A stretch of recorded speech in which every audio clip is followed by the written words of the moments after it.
is George Arnold. I'm a volunteer at the Everett Jewish Life Center. This is my abbreviated introduction. Those of you who have been here have heard this many times. How many people are here for the first time? Raise your hands, please. Great. We're so happy you're here, and I hope you'll come back many more times. The Everett Center is in its 17th year of operation and was built through a generous donation by Edith Everett and her family in memory of her beloved husband, Henry. It is a home to all things Jewish on the Chautauqua grounds. Programs are free of charge, and we have 5 rooms available to rent. Note that our programming and operations are dependent entirely on your donations. We do not receive funding from the institution, and your gate pass fees do not support us. I invite you to join my wife and I in making a tax-deductible gift to support our mission. Contributions of any size are welcome. There are envelopes like this in the front of the room and also on the side, and you can contribute using the QR code or online. So there's many ways to do this. Please take a minute to check your cell phones and any other electronic devices and make sure they're in the off position. I'll check mine too. Arlene Hoffman has asked me to make the following announcement in reference to the acceptance and Frank Garden as planned. Many of you are familiar with the project.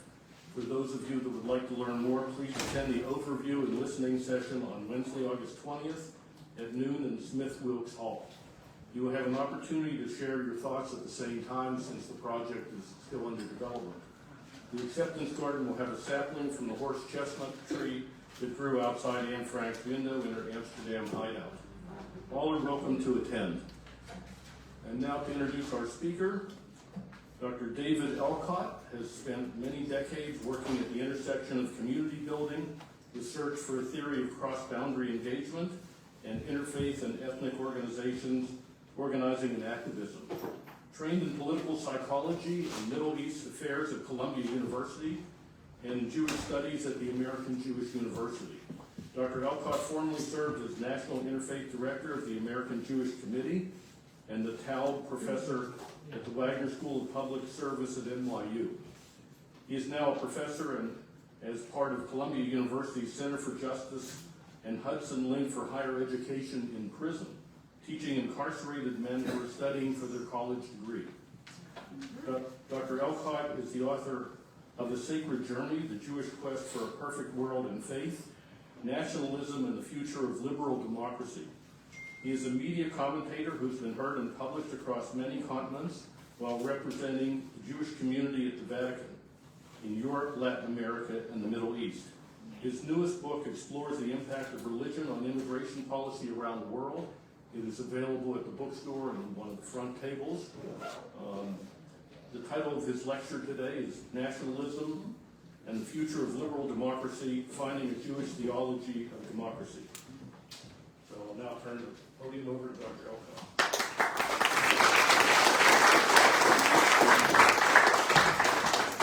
Good afternoon. You're hearing a lot of words coming here, right? A lot of sessions. I hope, though, you'll go tonight to see Parabolas. It's not weird, they're great dancing. How many of you heard the session this morning with Professor Kurt Gottman? Good. It was uplifting, right, and really exhilarating. Both her skill, her experience, and her ability to kind of provide hopefulness that we've been here before. We've seen conflict, and we've survived. I was intrigued, though, the number of times she said, "I don't understand," and then spoke about something. I'm here to help us understand. So I'm not going to be as uplifting and as exhilarating as doing that, but I do want to take us on a learning journey of why are we here in this particular situation, and basically to recognize that what is happening in America, the reality that the President of the United States, Donald Trump, won a majority of voters, not just in the electoral college, and very possibly, if not likely, would win the election again, were he to run right now. But this is being replicated. It's being replicated in India, where the Prime Minister Modi was behind the destruction of the oldest Muslim mosque to replace it with a Hindu sanctuary. In Brazil, where Bolsonaro won an election, very much like Trump's election, and then an insurrection against the government, for which he's on trial, where there really will be a trial, but also looking at the government of Benjamin Netanyahu in Israel, which passes legislation to assert what was obvious in the first place, is that Israel is a Jewish state. But in doing that, to undermine Muslims and Christians in Israel, not to speak of the parties in Europe as well. So what we're looking at, it's easy to talk about the particular experience of America, but to argue instead we're seeing something happening around the world. And that's where I would like to explore before I go in depth into America itself. And in a sense, this is really a detour from what I promised the session was to be about, which is to think about a theology of democracy. I will get there, but that's probably kind of the tail end. And that is the hopefulness. I do have to say, though, that we are in many ways an unprecedented circumstance. Only about 20% of Americans, this is something she mentioned, has confidence in the government of the United States, in the institutions of the United States. For the first time, the Supreme Court of the United States is viewed negatively by a significant majority of Americans. We have the only circumstance, other than in war or in disease, in which we had an upsurge in what they call, we call deaths by despair, suicide, alcoholism, drug overdoses, that is affecting a certain segment of our population, mainly those without college degrees, and across the board, men, women, young going to middle age and older. And so we see significant, significant thrusts into the welfare of America. And as I said, we're seeing this around the world. And perhaps the other side of what those of you who went this morning heard is there is certainly reason for engagement, for activism. That's what I taught at New York University in the years that I was there. I can't teach organizing and activism in prisons in the same way. The administration wouldn't appreciate that as much. But also a recognition that while America and other nations have withstood serious threats, some haven't. And as she noted, and as we need to recognize, it took a civil war in America and the death of 600,000, which is incomprehensible when you think that's 1860, because even in 2025, 600,000 citizens killed would be unimaginable in war. Just a recognition that this is serious. It's not like, okay, we've seen it before and we've overcome. We don't always overcome. And nations don't always overcome. So it's that reason that really brings me here to say, look, what's happening that you need to understand, as opposed to simply cheering when people say we're the resistance or we'll go out and demonstrate. Let's kind of dig in. And that's what my intention here is for us today. Okay, that over.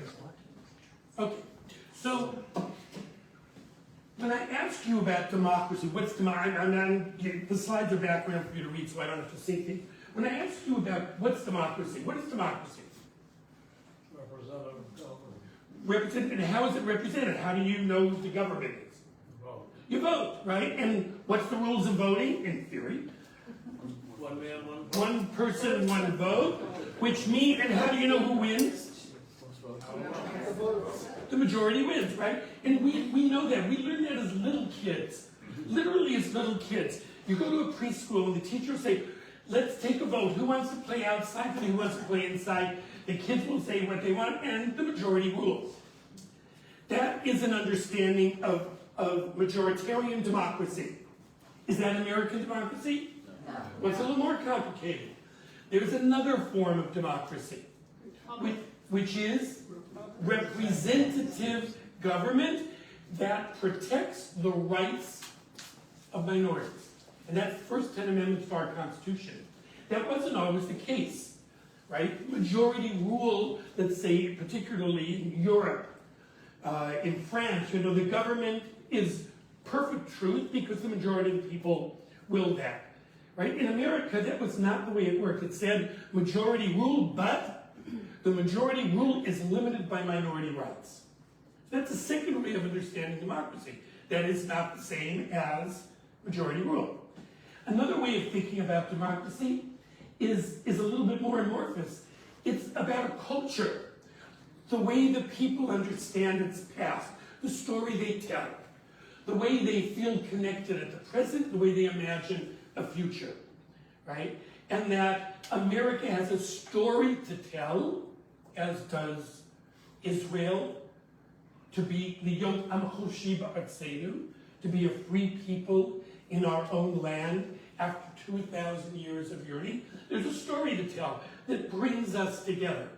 And that is the majority's culture, and that culture has a right to live.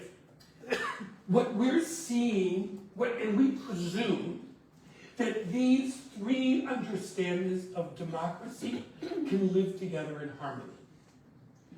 We, particularly minority groups like Jews in America, believe that. Yes, it is true the majority of Americans are Christian. It's true that in much of the founding of the country it was Christians, but we are all together in this. We tell a similar story of an open pluralist country and people coming from all over, and we come together to live together in this beautiful democracy in which our rights are protected, and the majority understands that. So we believe they all could come together. And what we are seeing now is a fracturing of that belief everywhere in the world.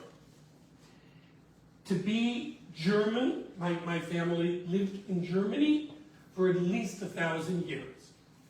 But to be German meant to be Christian, white, right, and speak German, living within certain boundaries. And when people challenged that, whether it was Jews challenging that, like my family, or today immigrants coming in, there's a pushback. Wait a moment. They're not authentically German. Some of it, in my case, I'm dark enough that someone looks at me and, oh, where are you from? I go, from California.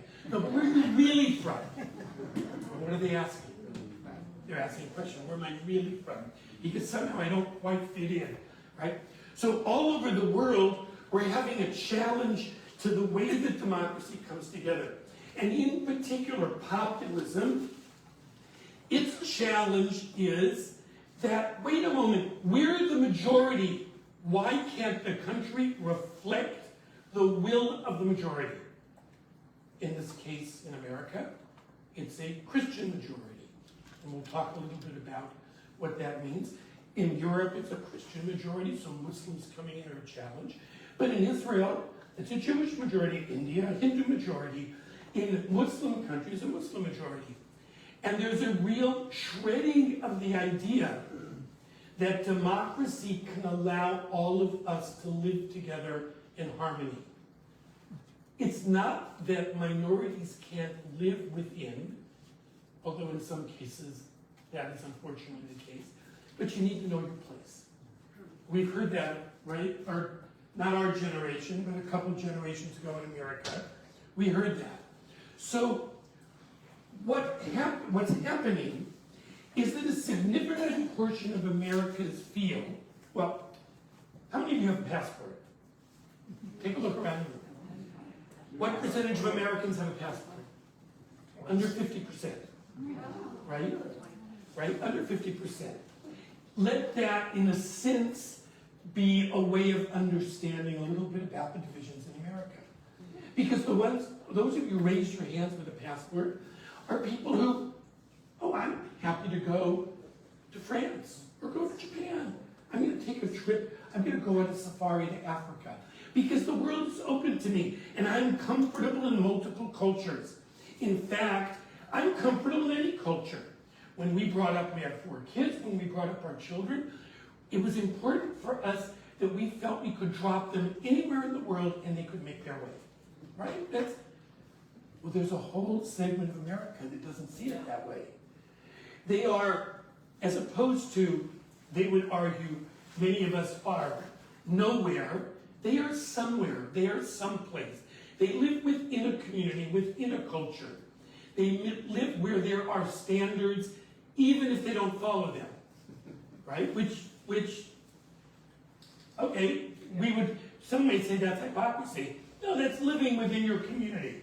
And you accept kind of public norms, even if you don't follow them. For this group, they see the elites, the nice people who talk about freedom and democracy, they see that group as oppressive, as suppressing the real American culture, taking away our be who we are. We are Christian, we are faithful, we are loving of our community. You're taking that away from us. In West Virginia, the mayor of the capital of West Virginia decided to change the holiday celebration, which was the Christmas celebration, to just calling it the winter holiday celebration. Now, only about 1/3 of Christians in West Virginia go to church regularly. But there was a fury and an uproar. You're taking away from us, you're taking away Christmas.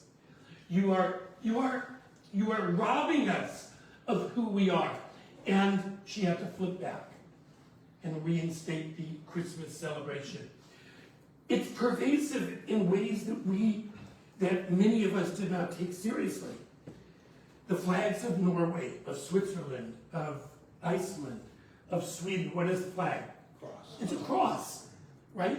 We look at the cross and, okay, but for a segment of the populations in Europe, that cross has real meaning.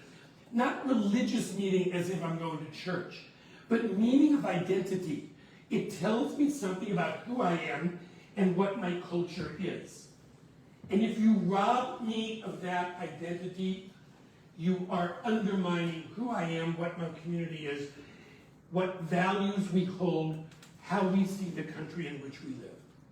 So that's the first thing I want to say, that there is a division over what is democracy. And we are arguing, many of us, probably everyone here, that democracy is human rights and civil rights and freedom and individual rights that must be protected, even if the majority would vote otherwise. Just understand, we are half the population. And there is another population saying that is not what democracy is. Democracy means that the culture of the majority has the right to rule. You can live here, but you have to accept what this country is. So that's the first thing.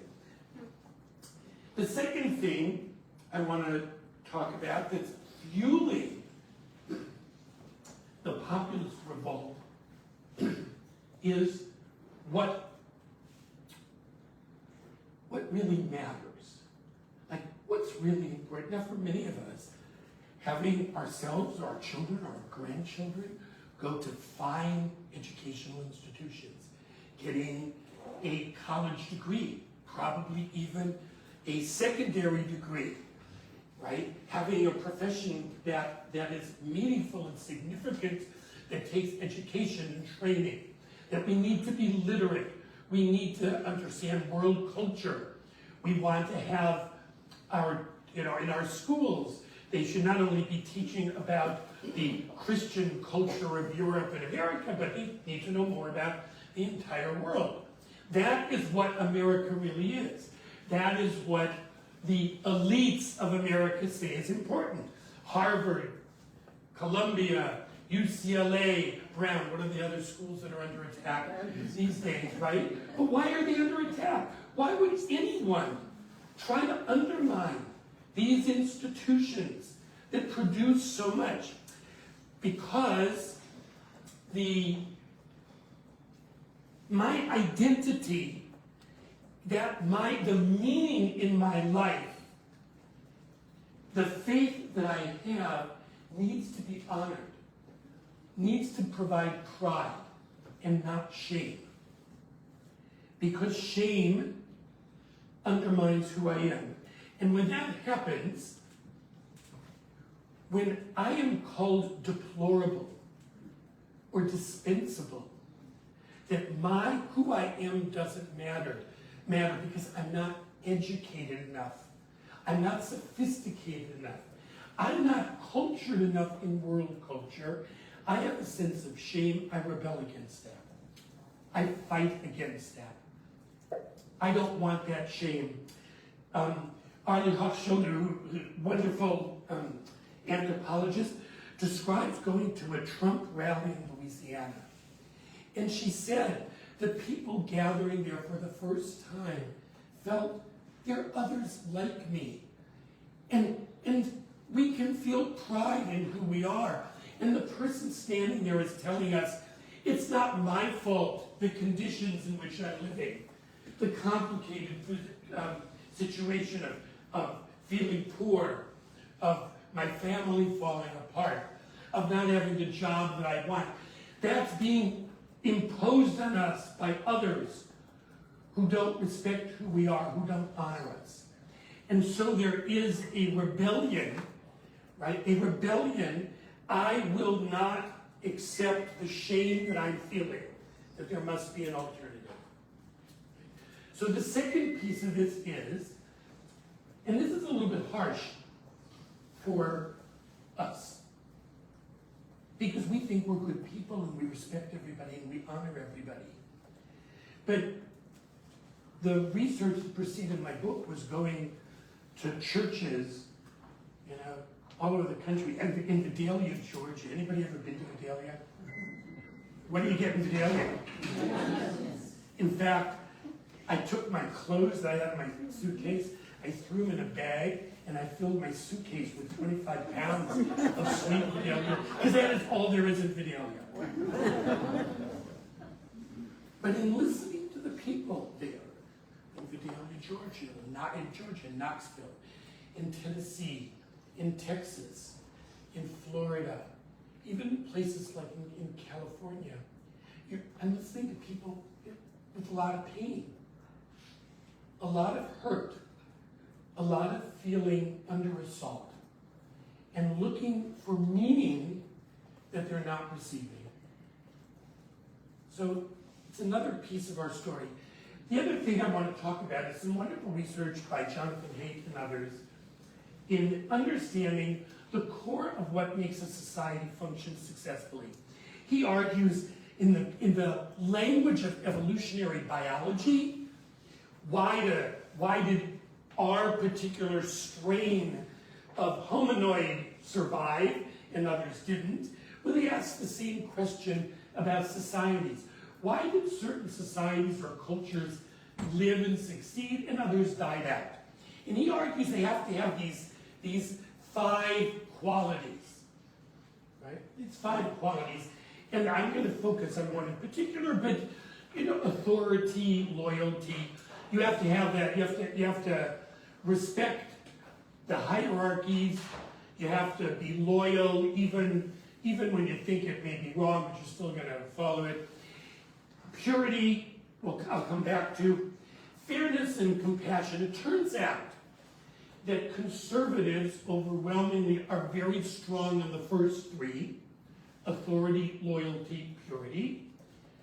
Many of you in this room would say, I'm loyal to America unless right? You're going to add the unless, right? I'm loyal to Israel as a Jew unless, and then I'm going to challenge, right? Conservatives don't speak that way. Your loyalty is unpunished.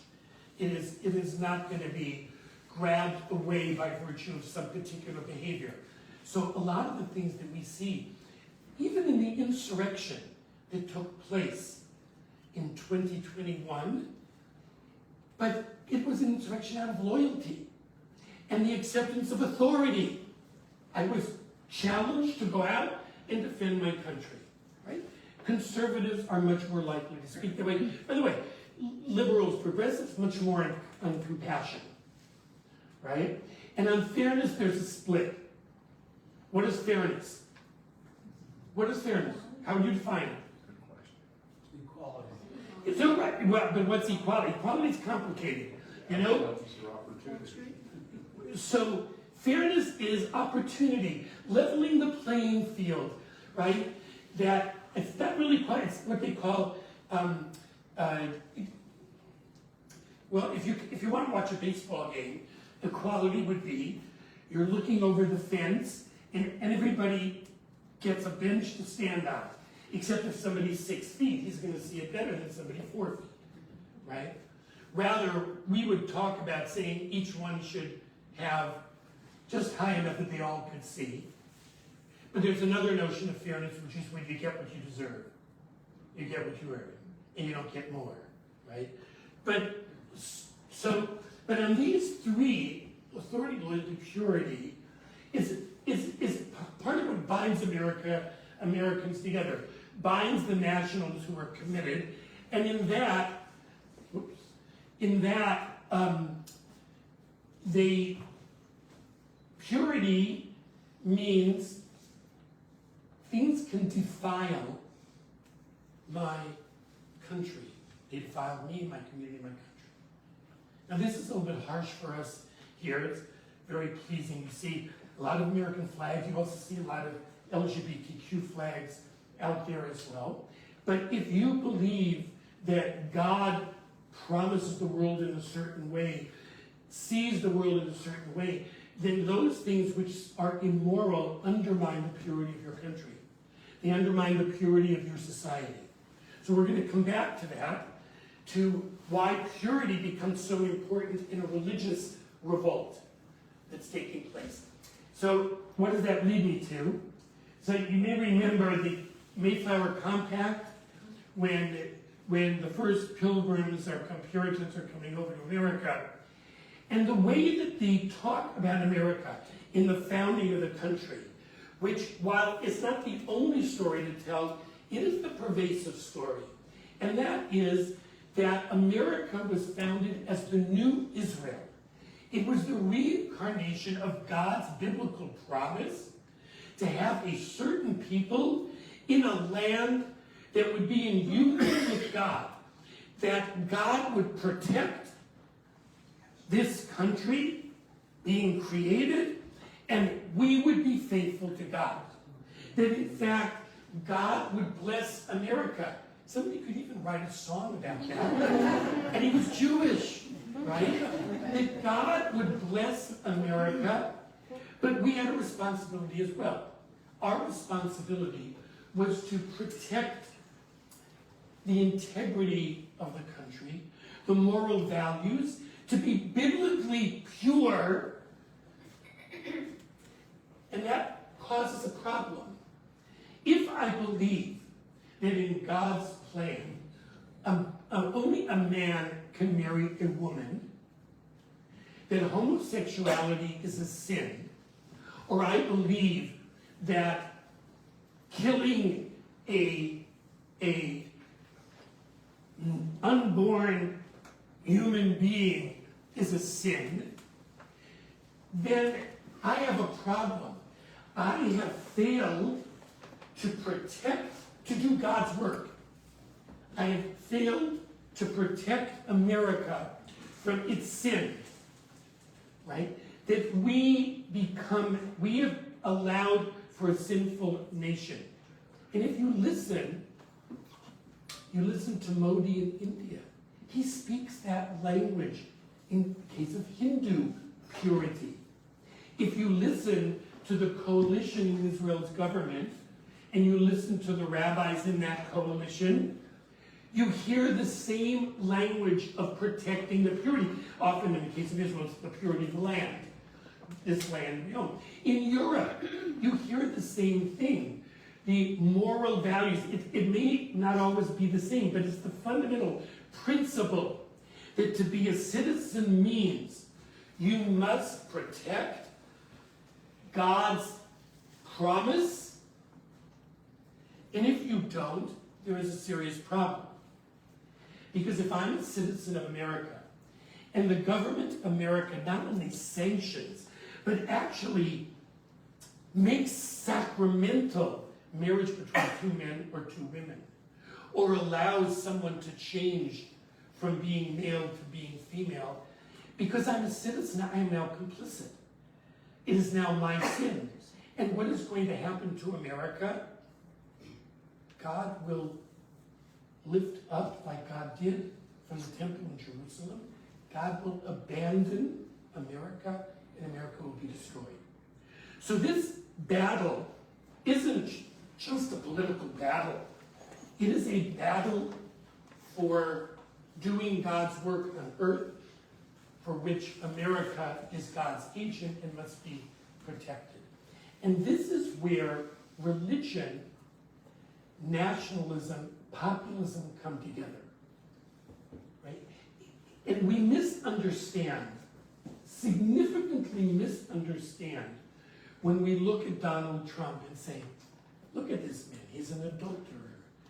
He's as he said, he could murder somebody on Fifth Avenue and get away with it, right? We look at that and we see in this the absurdity of someone who's just so other than all the values that we just talked about, the deep Christian values that are at the core of America. But you know, here is how it's viewed by many of the Christians that I interviewed. What do we know about King David? King David's, you know, when I was a little kid, you sang David Melech Israel, Chai v'Kayam. King David, the king, lives forever, right? What do we know about King David? What about his lineage? Anybody got good Bible? So David descends from both sides of his families by illicit, forbidden marriages, of adultery, of incest, right?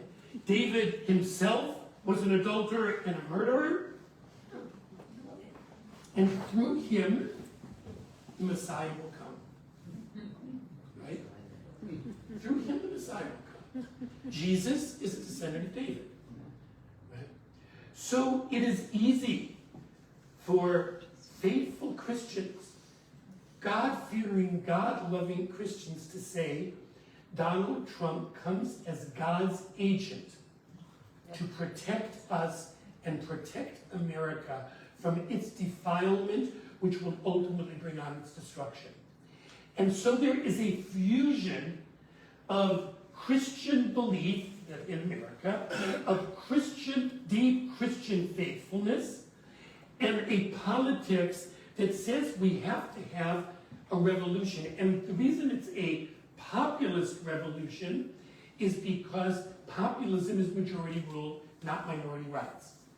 So it says, look, you can live in this country if you're Jewish. If you're Muslim, not so sure, right? But you can live in this country as long as you accept it as a Christian country. And if you're reading and listening, that is now being heard more and more, right? That the Speaker of the House says, when asked the question, how would you know what's right and wrong? What law should be? He said, I read the Bible, right?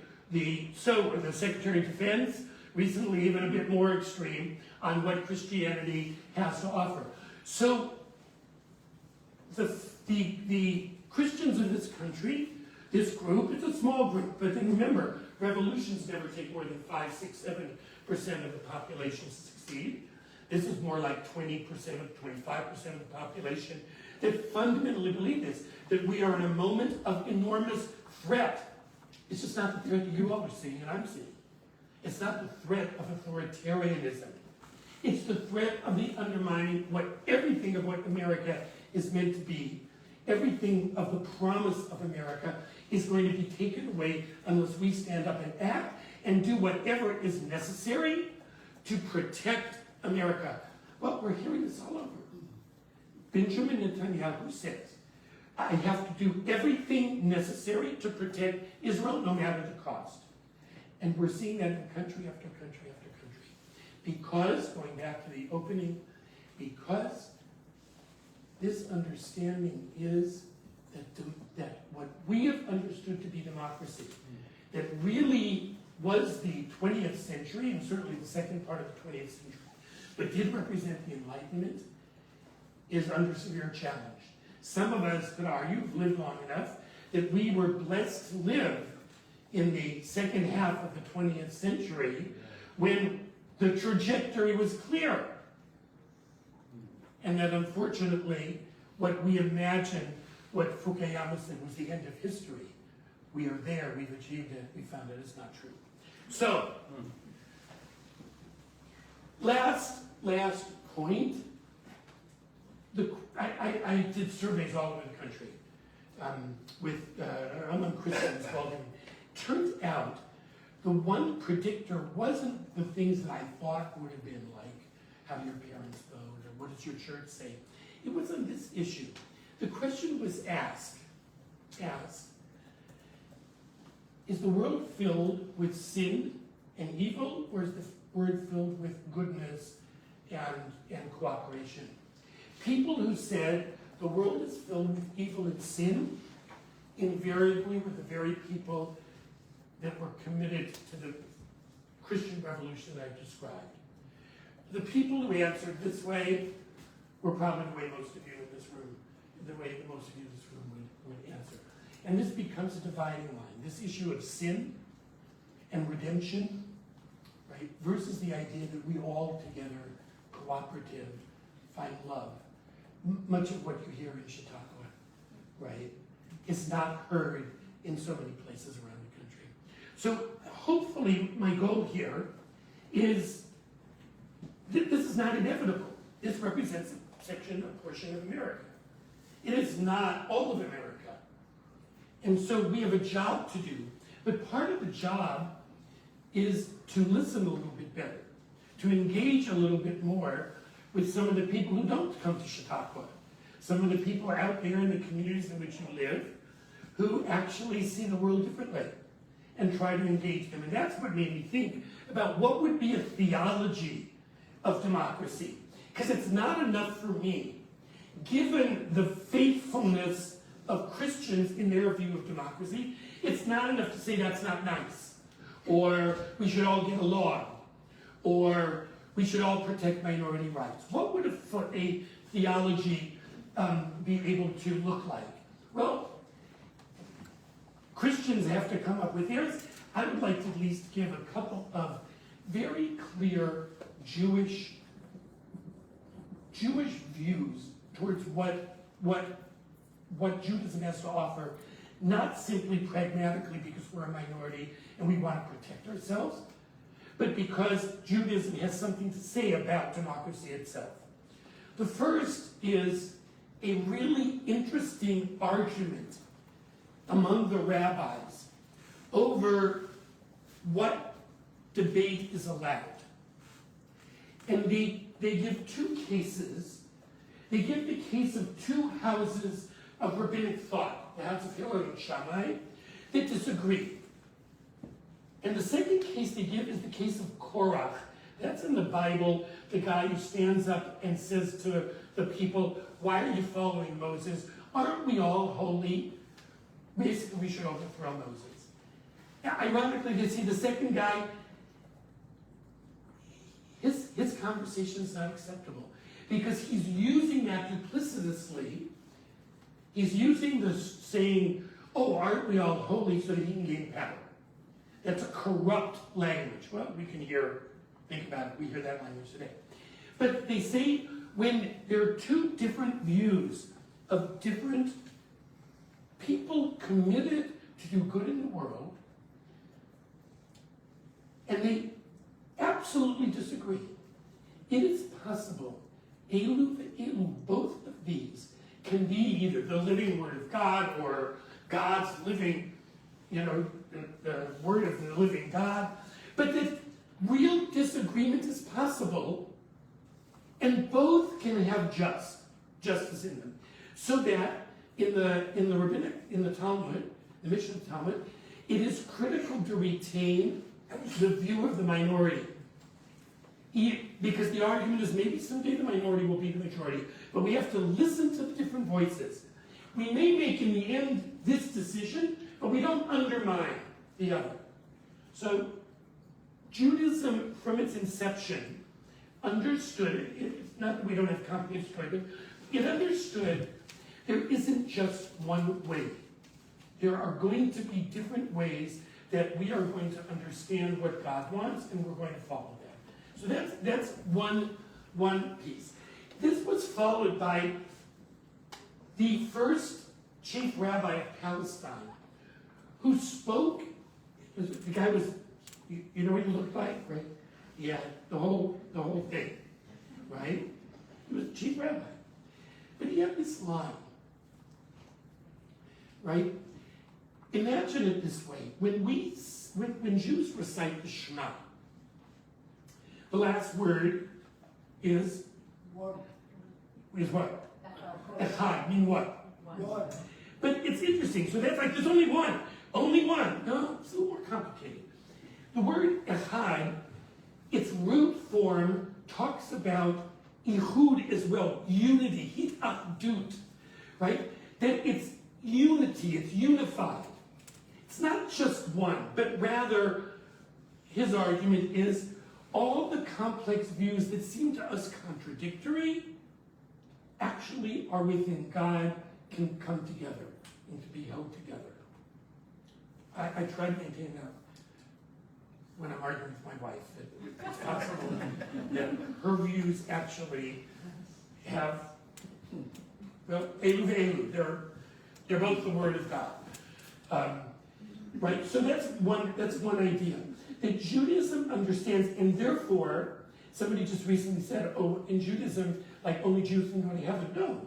In fact, from the beginning, Judaism understood that other peoples living different lives, assuming they're living moral lives and ethical lives, everybody, so we can go to heaven, although we don't have that notion of heaven, but everybody has a place, right? And that we all, the pluralism of the world, like puzzles coming together, right? The pluralism of the world is critical to us. We can learn, and the rabbis said it over and over again, we can learn much from people of other faiths. So that's one piece, elu ve'elu. The second is a magnificent text. You know the piece of this text. A magnificent text in which the rabbis are arguing, they tell a story that there's a court case. It's a capital crime. The guy who is sitting and can be convicted, let's just say he's a horrible murderer. We don't even want to know the story. And a witness comes to testify. And the judges say to the witness, if you don't tell the absolute truth, the bloods of this person and all of this person's descendant is on your head. In other words, here this witness comes to testify to them, brave of the witness. And instead, they interrogate the witness. Push and push and push. Why? Why do that? Because they claim all human beings are created in God's image.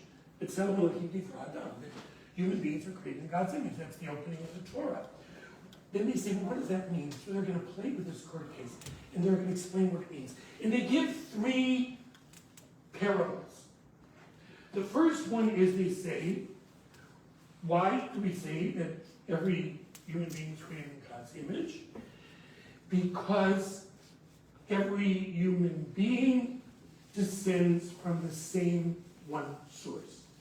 Nobody can say, I am more equal than you. That's the first case to give. By the way, it comes in a variation, historian version form, but the one I'm giving you from this Mishnah says human being. What doesn't it say? What could it say? That not every human being, but only every Jew, every man, and every Jew. It doesn't say that. Every human being descends from the same one source, and therefore they essentially are of infinite equality. And then they give another case, right? That every human being is so valuable that, as Steven Spielberg taught, the greatest rabbi, more people learned Torah from him than all the rabbis learned. In the movie Schindler's List, what did the guy say? To save one's life is to save the whole world, right? What does that mean? What are they understanding in that? That every human life is of infinite value in and of itself. Shira had a wonderful, you can tell it. No, it's a wonderful story in which somebody came to the synagogue to bench gomel. That's a prayer you say when you've had a near-death experience. And he tells the story. He was hiking with his wife, and he falls on the ground with a heart attack. Nobody's around. He's going to die. She cannot carry him down. A group of young inner city black kids with their counselor, they're hiking. They hear the cry. They come. They bring him down the mountain. And as he's going in the ambulance, he turns to this young black counselor and says, "You came to me like angels." I don't know what to say. And the counselor says to him, "I saw Schindler's List, and I know to save a life is to save the whole world." I really recommend that Shira tell that story to Steven Spielberg. She didn't, so I did. And he posted the letter I gave him, he posted it in his office. Shortly after that, I applied for a grant and got it. And then the most beautiful case they give, and with that I'm gonna end. It's so beautiful.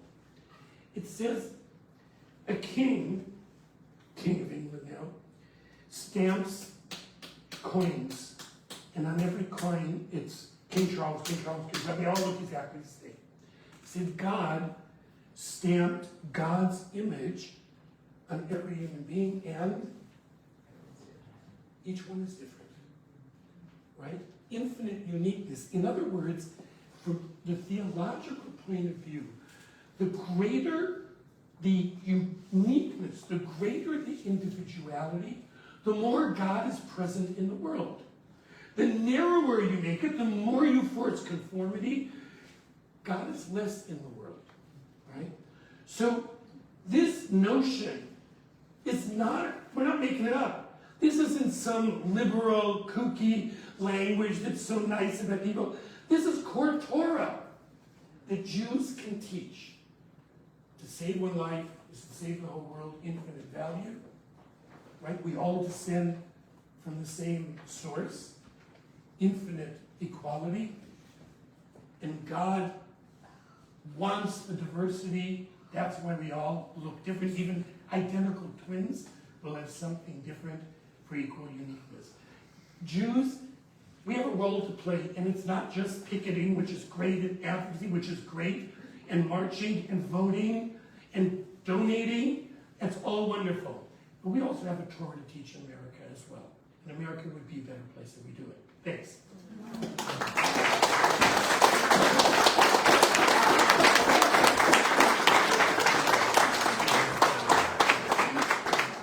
We're going to take a few questions. We're going to take a few questions, but if you would speak into the microphone so the people outside can hear you. Anybody? No hands? Come in. Excuse me, I need to get through.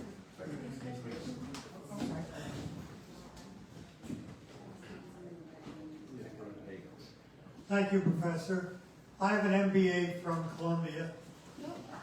A relative of mine is a student there, a Jewish student. She was harassed, spat upon, and everything else 2 years ago. Two questions. Number one, what do you feel will happen on an ongoing basis? Will this continue? Secondly, how do you feel about Columbia paying the government $221 million? Yeah, because of anti-Semitism. Thank you for your answer. We're in a complicated time, right? We're in a complicated time. I will say this, bluntly, I don't want to feel used. I don't want to feel used. I definitely have concerns about anti-Semitism. My mom fled as a 17-year-old. Most of my family was wiped out. I take anti-Semitism very seriously. I think, there's the spreading of being anti-Israel to anti-Jewish is serious. What I would say about Columbia or other schools, what I would say is we don't want to mistake the institution, which can be really incompetent, to a bunch of students. They're really two different things. And I'm not minimizing, no student. Ironically, the course that I'm teaching in the prison is taught at Columbia regularly by Rashid Khalidi, who is the foremost Palestinian intellect, right? Where I'm teaching modern Middle East. Now, I do not think that anyone is going to invade my class in the prison. I'm pretty sure I'm going to be safe. My guys will protect me. They couldn't get into the prison anyway.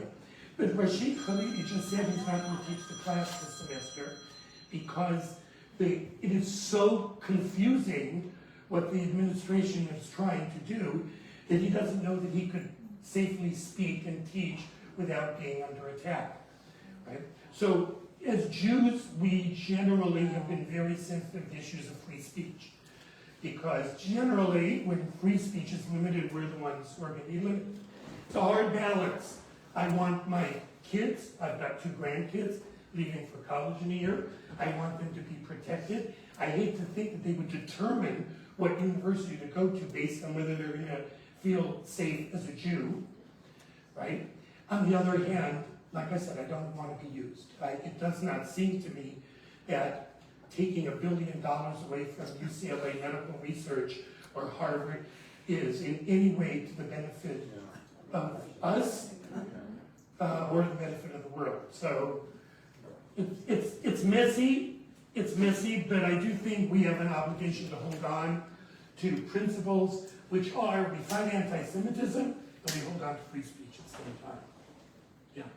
You used the term conservative repeatedly to describe the set of values. Would populist be more appropriate? Yeah, you're correct. The conservative piece is conserving the norms and values and culture of your society. That's where I'm using the language of conservative. The political implication of that is in fact populist, nationalist, right? So thank you for distinguishing. In many ways, I'm conservative.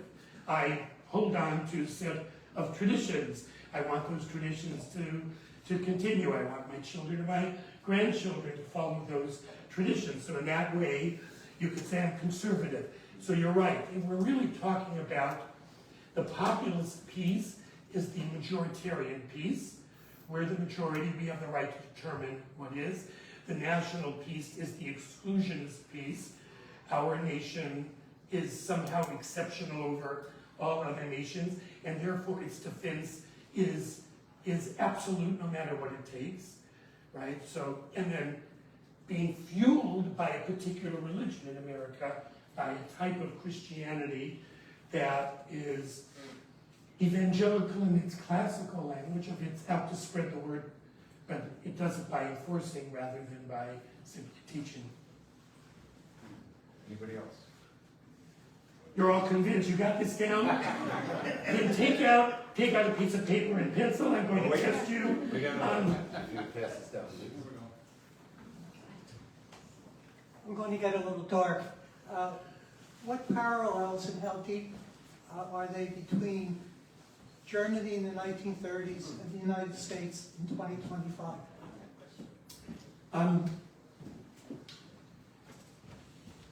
Germany had essentially 12 years of democracy, right? In other words, it did not have real democracy prior to World War I. The Weimar Republic is short-lived, right? So that's the first thing I would say. America has much deeper roots in democracy. The institutions of Germany, even of the Weimar Republic, were incredibly weak. I don't know where this one's going to go. I was going to say the judiciary was a holdover judiciary that did not endorse and support democracy. I would like to say that, but I'm not so sure here. So the danger, this is nothing, I'm not telling you anything you all don't know, which is the danger of the guardrails have evaporated, is incredibly scary.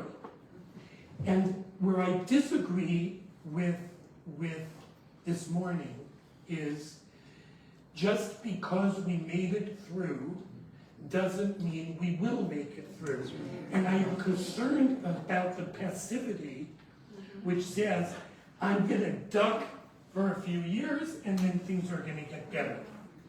I do not think that is legitimate. So I'm a little bit on the dark side here, but I often say, look, I am a child of the Holocaust. I grew up with my grandfather failing to protect his family. You know, my mother, she was 17, she's the age of my grandkids, right? Who, you know, are just learning to drive a car, and that's a big thing. She fled to work as a scullery maid in England, you know, to save her life. So I do understand. I have a reflex. I think Jews have a reflex to not be complacent, to say because it hasn't happened. And that's where I think that for me was a weakness in today's her presentation. She's extraordinary, and she has every reason to, you know, bolster faith. But as I said, we did have a civil war, and I don't think, God forbid, that if we have a civil war now, I can't even imagine what that would be. So I think we're in danger, and we have to act.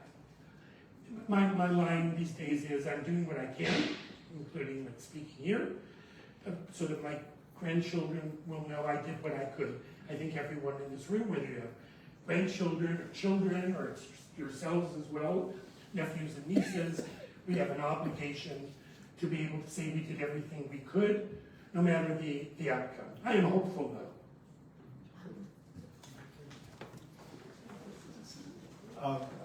Hold it closely, please. I'm a Christian, unaware of a number of things organized within the Jewish community.